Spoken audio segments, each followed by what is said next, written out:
Hi, I'm William Rodriguez from Analytical Ants, and today we're going to cover KNN as a feature engine over Imbalanced Data. I was first introduced to this topic through Peter and Andrew's book, Practical Statistics for Data Scientists. Effectively, KNN's usefulness comes through Ensemble Learning where local knowledge can be codified.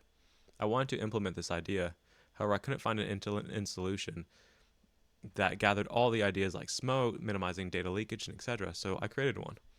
We're going to review this model in two parts. In part one, we're going to procure, test, and deploy our KNN model.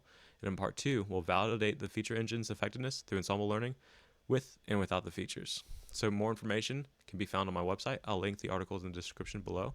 But for now, let's dive in.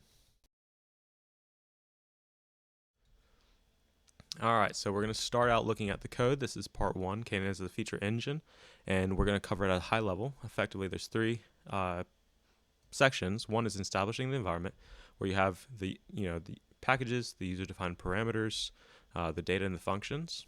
Then we have the KNN prep. This is where we do our transformations to add value.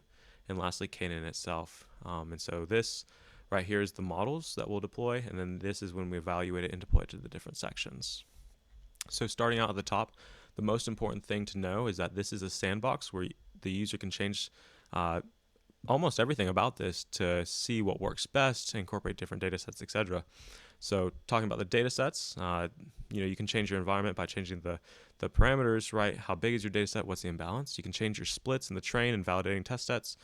Just know that the train it's an 80-20 split, with the last 20% being split in half for the validate and the testing sets.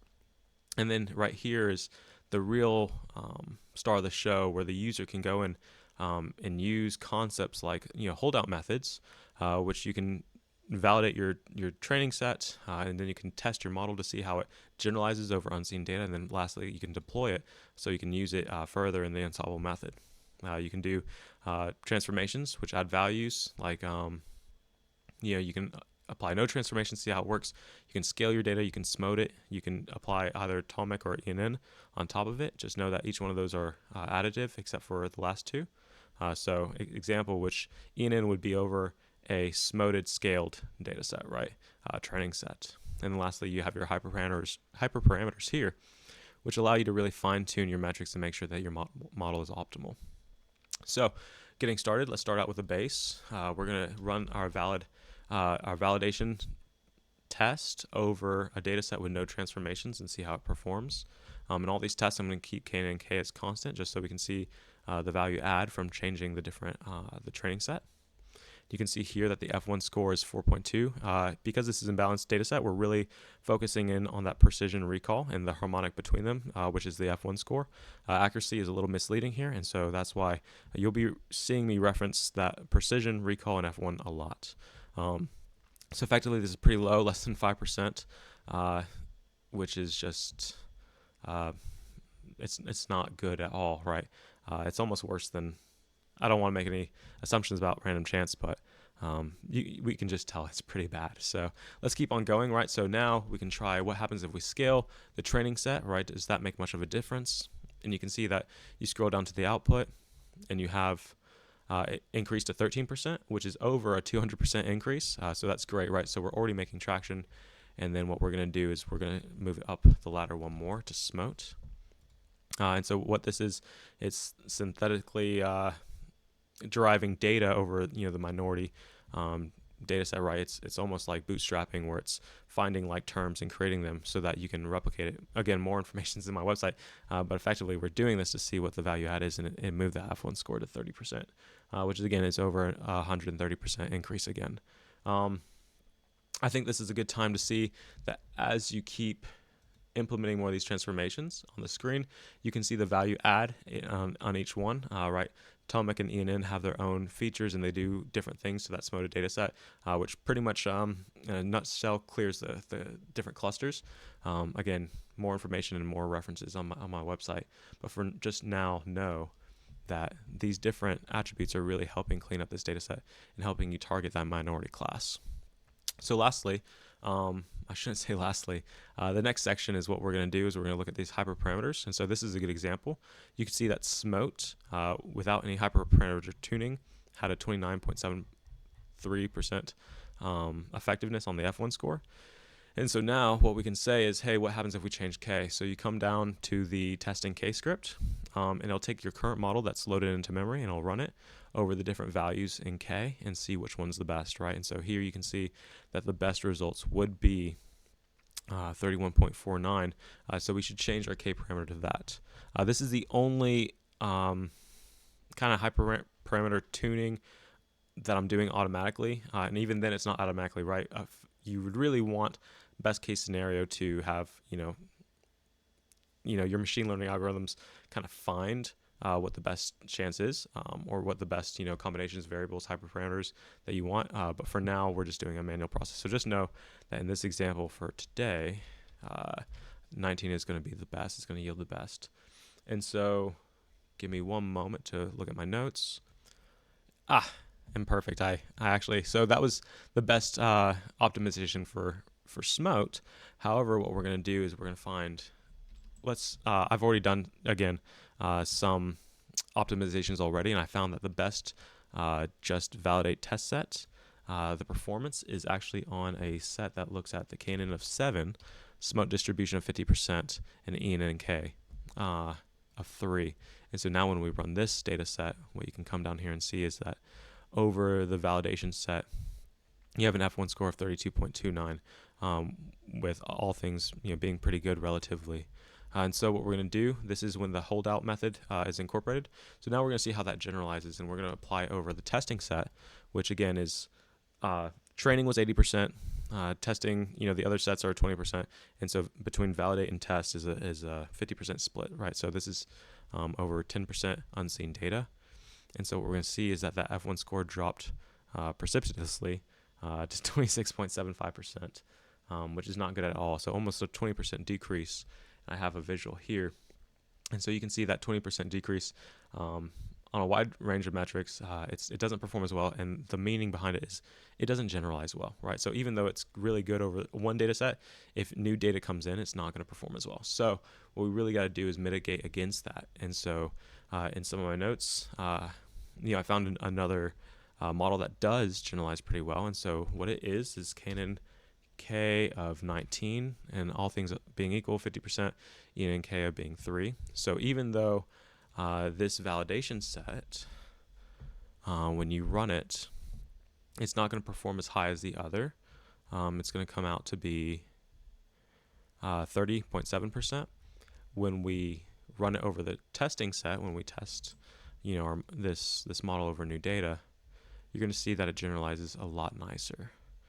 And so the effective is 29%. So I think that's less than a 5% or 5% delta. And so let me see if I can bring that visual up here. Yep. So you can see that the delta is 5%. And, this seems like it's pretty common for some of your metrics that you're evaluating to decrease a little bit. However, you can see that 5% is, you have to decide your own threshold. But for me, 5% was kind of, hey, this is working. It validates well, and then it generalizes well. And so now we can go on with deploying it. So let's do that. We're going to come back up here. Let me hide this visual quickly. We're going to come up here, and then now we're going to deploy it. And so what deploying this does is it puts these metrics over the test training, pretty much predicts with KNN over test training and validates separately, right? That way there's no data leakage, and then we can use that in our Ensemble Learning. Right, because that's the last thing you need is to be overly optimistic. And when actual new data comes in, you really, really make a mistake. So, all right. So then we have the 33.54. This is the F1 score predicting over the base metrics itself. And so what this data set does is pretty much not only adds them to the different data sets. Right here, we can review how it performed, which is, it's pretty much combining everything together. Taking a look at that, the different metrics, and then it clears it from memory. So just know this isn't used anywhere else, combining them together, except for in this one instance where it's just trying to find, how accurate this is. And so what the reason for this is because we want to look at it. How did this model, ENN, perform over random chance alone? And you can see that randomly selecting, the imbalanced class, it's perform F1 scale over 100%, right? Precision over 100%, and recall almost 72%. So any questions about, what those metrics mean. Reference, the article we talk about in depth. We also reference other people, but just for now, just know that this it generalized well, it performs well, and so this is what we're going to use in part 2 of the series to this feature. Now that it's part of the data set, we're going to use it as Ensemble Learning going forward, and so we're going to talk about that now. So let's transition.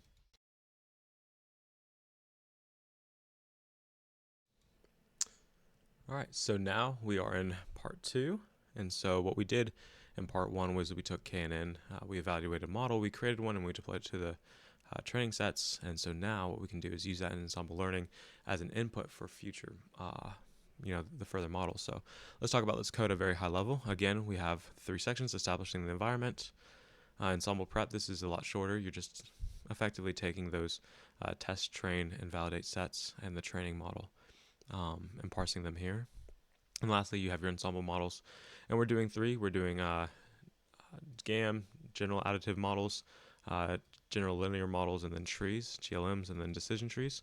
And so the purpose of this is to show, even if you change the base data, you have different options to evaluate your ensemble models with. Then we're going to make predictions. You can see that we're making predictions over the training set, test set, validate set, etc. And the reason we're doing it like that is because in the evaluation, we don't want to duplicate code, and we only want it to come out once. And so, this is when you validate, when you test, and when you deploy, right? You don't want to have to code things twice. And then finally, we can evaluate it. So with that being said, let's start at the top. We're going to start with validate. Okay, so this is a good instance. We can add the feature engine, yes or no, and then we can also change some of the other hyperparameters like weights and etc. So I think that what we're going to do is find that the feature engine is no. I've already done some testing, and the optimal tree or the optimal equation is going to be decision tree with a weight of 50%. And so we're going to look at that. So this is our best base without the feature engine. And so you can see that the results are 31.5% for that F1 harmonic. And then we're going to switch to the best decision tree with the feature engines. And so this is changing that weight to be about 25%. And you can see here that the F1 harmonic is 33.34. So if we come over to this visual, you can see that that's over a 6% increase in F1 score. The other metrics are almost 20%. And we can talk about that decrease in recall. That's the precision recall trade-off, which is explains a lot. It's not always a constant. However, I think in this case, it really does help understand that, if you're focusing more on precision, recall is going to dip a little bit. Again, more information can be found on my articles online and in the descriptions. But for now, you see that the decision tree with KNN outperforms the one without.